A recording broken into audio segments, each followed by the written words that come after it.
கர்த்தருடைய நாமத்துக்கு மகிமை உண்டாகட்டும். இந்த காலை வேளையில கிருபையின் வார்த்தை நிகழ்ச்சி கேட்க காத்திருக்க உங்களை கர்த்தர் ஆசீர்வதிப்பாராக. இன்று தியானிக்கிற வேத வசனமாவது ஆதியாகமம் 18:14. கர்த்தரால் ஆகாத காரியம் உண்டோ? அல்லேலூயா. கர்த்தரால் ஆகாத காரியம் உண்டோ? ஆமென். நம் தேவனால் ஆகாத காரியங்கள் இவ்வுலகத்தில் ஒன்றுமில்லை. அவர் சர்வ வல்லமையுள்ள தேவன், அதிசயங்களை செய்கிற தேவன், அண்ட சராசரங்களை படைத்து அவர் ஆளுகை செய்கிற தேவனாயிருக்கிறார்.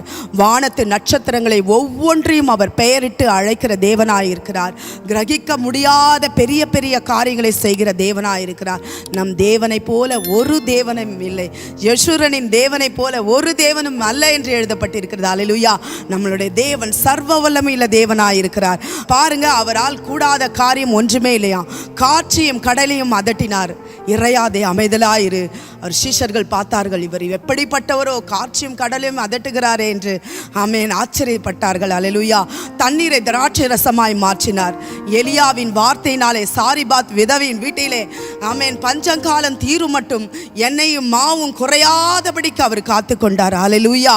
எதிரிகள் நம்மை சூழ வந்தபோது, துதி செய்ய தொடங்கின போது ஆமென் எதிரிகள் ஒவ்வொருவரும் வெட்டுண்டு விழுந்தார்களாம். அல்லேலூயா. மரித்தவர்கள் ஆமென், குருடர்கள், பிறவி குருடர்கள், சப்பானிகள், முடவர்கள் எல்லாரையும் அவர் என்ன பண்ணாரு? கால் ஊன்றி எழுந்து நிமிர்ந்து நிற்க செய்தாராம். அல்லேலூயா. நாம் ஆராதிக்கிற தேவன் ஜீவனுள்ள தேவன், சர்வ வல்லமையுள்ள தேவன். அவரால் ஆகாத காரியம் ஒன்றுமில்லை. இப்பொழுது இருக்கிற சூழ்நிலையை பார்த்து ஆமென், இப்பொழுது இருக்கிற பிரச்சனைகளை பார்த்து கலங்கி ஏமாந்து வேதனைப்பட்டு துக்கித்து இருக்கிறீர்களா? அல்லேலூயா.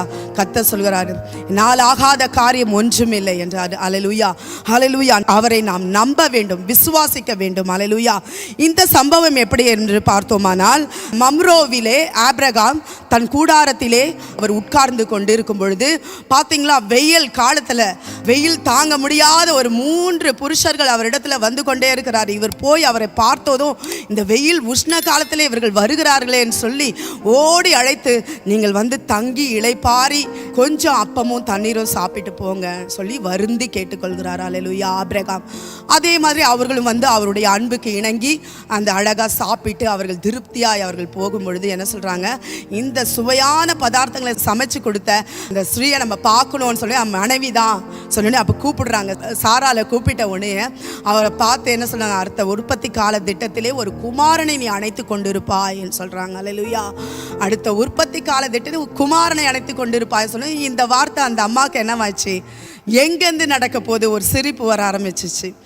எங்கேருந்து நடக்க போது? கிழவியாக இருக்கிற ஸ்திரீகளுக்குள்ள வழிபாடு நின்றுச்சு, நமக்கு ஒரு குழந்தை பிறக்குமோ அப்படின்னு சிரிக்கும் போது, எப்பவுமே இல்லாத சூழ்நிலையில், நடக்காத முடியாத சூழ்நிலையில் ஒரு ஏளன சிரிப்பு வரும். இதெல்லாம் எங்கேருந்து நடக்க போகுது என்று. ஆனால் தேவன் அடுத்த உற்பத்தி கால திட்டத்திலே அந்த அம்மாவுக்கு ஒரு குழந்தையை கொடுத்தார். ஹல்லேலூயா. ஹல்லேலூயா. அது போல இந்நாளிலே நீங்கள் ஒருவேளை, நமக்கு எங்கேருந்து ஒரு ஆசீர்வாதம் வரும், நன்மை வரும், நமக்கு ஒரு மேன்மையை பார்க்க முடியுமா? இதெல்லாம் நடக்காது. ஒரு ஏளன சிரிப்பு, அவிவிசுவாசமான காரியங்கள் சிந்தனையில் இருக்கும். அல்லேலூயா. ஆண்டவர் சொல்றார், என்னால் ஆகாத காரியம் ஒன்றுமில்லை. விசுவாசிக்கிறவனுக்கோ எல்லாமே கூடும் என்று சொல்றார். நாம் நம்பணும். அவரை முழுவதாய் நம்பியிருந்தால், காத்திருந்தாலும் அவர் சரியான நேரத்திலே நமக்கு எல்லா காரியங்களையும் அற்புதங்களையும் அவர் செய்ய வல்லமையுள்ள தேவனாயிருக்கிறார். அல்லேலூயா. மகிமை நம்பிக்கை திருச்சபையில் பெரம்பூர் கிளை சபையில் ஒரு சகோதரி, அந்த மகள் 2 பிள்ளைகளை வைத்திருக்கிறார், சின்ன பிள்ளைகளை. அதில் பெரிய பையன் வந்து அவனுடைய தொண்டை திறக்க முடியாத, அதாவது அந்த தொண்டை பகுதியிலே சதை வளர்ந்து மூடி கொள்றதுக்கு கொஞ்சம் தான் இருக்க இடமே. பார்த்தீங்கன்னா கண்ணீரோடு கூட, எங்கடா என் மகன் மரித்து விடுவானோ அந்த பயம். அவளால் வேதனை தாங்க முடியல. எல்லா ஊழியக்காரர்களிடத்தில் சொல்லி அவள் ஜெபம் பண்ணுவாள். அவள் பயந்து கொண்டே இருந்தாள். 2-3 டாக்டர் பார்க்கும் போதெல்லாம் என்ன சொல்லிட்டாங்க, குழந்தை ஆப்ரேஷன் பண்ணோம்மா, கண்டிப்பாக இன்னும் கொஞ்சம் மாதங்களிலே மூடிடும் அப்படின்னு சொல்லானா அவள் பயம், கலக்கம், இருள் அவளை மூடினது. சரி, இந்த கடைசி தடவை நம்ம ஒரு டாக்டர் கிட்ட நம்ம போய் பார்த்துடலாம் ஆண்டவரே, நீங்கள் என் கூட வாங்க ஆண்டவரே அவள் சொல்லி கூப்பிடும் பொழுது தேவன் அவள் கூட சென்றார். அல்லேலூயா. பாருங்க, போய் அந்த டாக்டர் கிட்ட பேசிக்கொண்டே இருந்தோம். அந்த டாக்டரும் அதே தான் சொன்னாங்க, ஆப்ரேஷன் பண்ணி தான் எடுக்கணும். அப்போ பாருங்க, சொல்லிக்கிட்டே இருக்கும் போது ஒரு சீஃப் டாக்டர் அங்கே வந்து திடீர்னு வந்து உட்கார்ந்தாராம். அல்லேலூயா. தேவன் ஒரு தூதனை அனுப்புவார். அல்லேலூயா. சீஃப் டாக்டர் வந்து உட்கார்ந்து அந்த ஃபைல்ஸ் எல்லாம் எடுத்து பார்க்கும்போது, பிள்ளைக்கு நீங்கள் பண்ணக்கூடாதுமா, ஆப்ரேஷன் பண்ணவே வேணாம், 3 இன்ஜெக்ஷன் அல்லேலூயா தொடர்ந்து ஒரு 3 மாதத்துக்கு ஒன்று போட்டிங்கன்னா அதுக்கு அழகாக குறைஞ்சிடும். குழந்தைக்கு ஆப்ரேஷன் வேணாம். அல்லேலூயா. எவ்வளோ ஒரு ஆச்சரியம் பாருங்க. கர்த்தர் நம்ம எந்த சூழ்நிலையில் ஆபத்திலே நாம் மாட்டிக்கொண்டு இருக்கிறோமோ, அவதைப்படும் நேரத்தில், கஷ்டப்படும் நேரத்தில், கண்ணீர் விடும் நேரத்தில் அவர் சரியான தூதர்களை அனுப்பி நமக்கு ஒரு ஆசீர்வாதத்தையும் நன்மையும் அவர் தர வல்லமையுள்ளவராக இருக்கிறார். அல்லேலூயா, அல்லேலூயா. அவரால் ஆகாத காரியங்கள் இவ்வுலகத்திலே ஒன்றுமில்லை. இப்பொழுது இருக்க சூழ்நிலைக்கு கண்டு நீங்க ஏதும் பயப்படாதீங்க. கர்த்தர் உங்களோடு இருப்பார். கர்த்தர் தாமே உங்களை ஆசீர்வதிப்பாராக. ஆமேன்.